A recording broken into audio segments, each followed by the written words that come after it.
لن ينال الله لحومها ولا دماؤها ولكن يناله التقوى منكم۔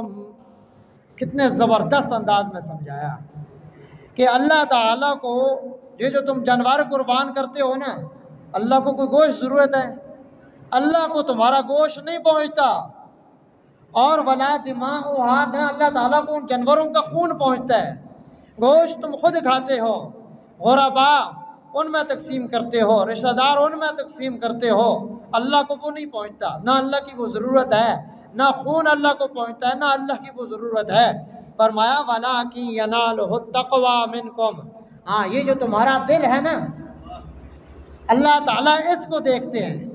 ایک حدیث شریف میں آتا ہے نا کہ اللہ تعالیٰ تمہاری صورتوں کو اور تمہاری مالوں کو نہیں دیکھتے، لیکن اللہ تعالیٰ تمہارے دلوں کو اور تمہارے اعمال کو دیکھتے ہیں کہ تمہارا دل آپ کس طرف چل رہا ہے، اور اس میں اللہ کی محبت اور اللہ کے فرمان کا احترام ہے یا نہیں ہے، کہ اللہ تعالیٰ نے حکم دیا ہو تم نے تابعداری کی ہو، تقوی ہے کہ نہیں، یا دنیا کی محبت غالب آ گئی ہے، زکوٰۃ سے رک گئے، عشر سے رک گئے، قربانی سے رک گئے، صدقات سے رک گئے، اور اہل و عیال پہ اور برادری پہ خرچ کرنے سے، رشتہ داروں پہ خرچ کرنے سے، اور غرباء مساکین پہ خرچ کرنے سے رک گئے۔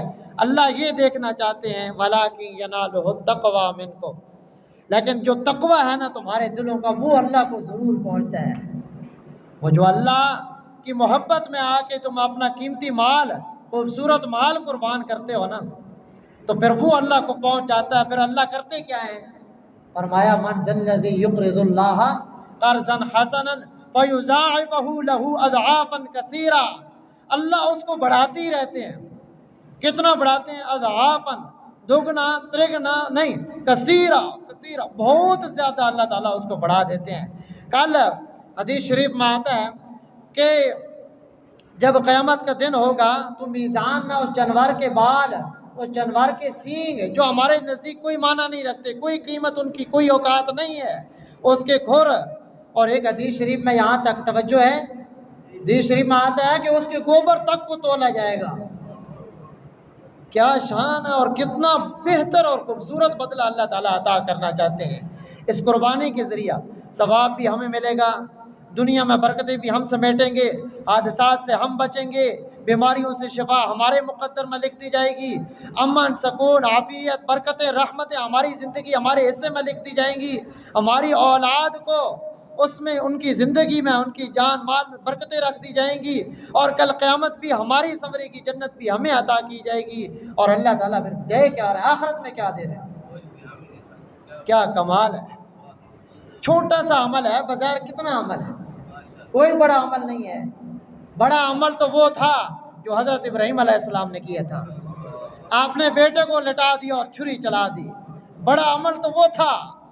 آج یہ بڑا عمل کوئی نہیں ہے کہ اللہ تعالیٰ نے یہ بھی نہیں کہا کہ وسعت نہیں ہے تب بھی کرو، نہیں، صاحب نصاب ہو تب قربانی کرو، اور کرو گے تو دنیا میں یہ برکتیں ہیں، اور آخرت میں جو جانور کے گوبر، جو اس کے سینگ، جو اس کے بال، یہ سب چیزوں کا تجھے بدلہ دیا جائے گا۔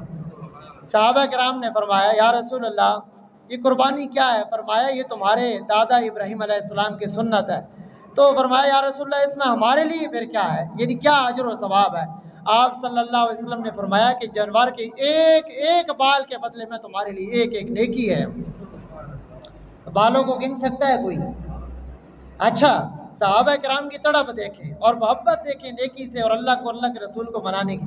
صحابہ کرام نے پھر سوال کر دیا یا رسول اللہ اگر کوئی اون والا جانور ہو، کوئی بکریاں ہوتی ہیں اون والی اور بھیڑیں ہوتی ہیں، کوئی اون والا جانور ہو تو کیا اس کے بھی ایک ایک بال کے بدلے میں ہمیں اتنی نیکی ملے گی؟ آپ صلی اللہ علیہ وسلم نے فرمایا کیوں نہیں، اون والا جو جانور ہوگا اس کی بھی ایک ایک بال کے بدلے میں ایک ایک نیکی ملے گی۔ یہ صرف یہ نہیں کہ ایک ایک نیکی ملے گی، باقی جو جتنی فضائل میں نے بتائیں یہ سب بھی میسر آئیں گے۔ اس لیے قربانی شوق سے اور رغبت سے اور محبت کے ساتھ کرنی چاہیے۔